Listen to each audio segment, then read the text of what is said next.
Жалал Абад шаарынын тургуну Тахиржан Толкунжан уулу апасынан жаш калып туугандарынын колунда чоңойгон. Ар кандай кара жумуштарда иштеп өз жанын багып келет. Бой жетип мекен алдында милдетин аткаруу үчүн өз каалоосу менен аскердик кызматка жөнөмөк болот. Тилекке каршы анын паспорту жоктугунан аскерге албай коюшкан. Андан бери 6 жыл өттү, дагы деле ала албай чуркап жүрөт. Армияга барайын десем, ушу паспорттун керек деп атат да булар. Паспортко тапшырдык 5-апрелде.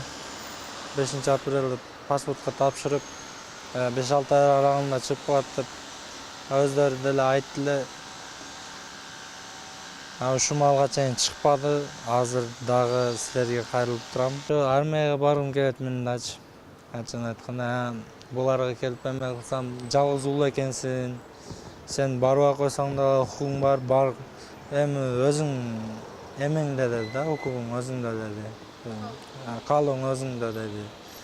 Бирок мен баргым келет. Тахиржан паспорт алуу үчүн атайын адвокат жалдап, ата-энеси тууралуу архивдик документтерди чогултуп, паспорттоштуруу кызматына тапшырган. Шаардык паспорттоштуруу бөлүмүндө 3 айда маселеси чечилерин күтүп туруусун айтышкан. Андан бери 1 жыл өттү, дагы деле күтүп келет. Жөнөкөй тартипте 3 айда чыгыш керек.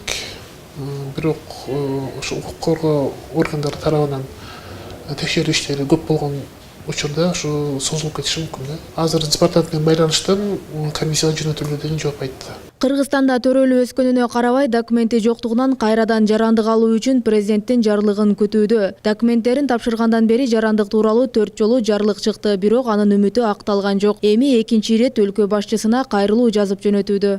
Мен Кыргызстанда туулуп өскөнмүн. Кыргыз жерим. Мен Кыргызстанда туулуп өстүм, окудум. Бирок азыр ушул малга чейин паспортум жок, жарандыгым жок. Ошо курматтуу президентим, сизден кол коюп беришиңизди суранам. 1 жылдан бери сиздин эмеңизди күтүп атам. Сураныч. Тахиржан Толкунжан уулунун 6 жылга созулган паспорт алуу азабы качан аягына чыгары азырынча белгисиз. Ал эми быйылкы жылы Жалал Абад шаарынан 10 адам Кыргызстандын жарандыгын алышса, паспорт алгандардын саны 4422 түздү.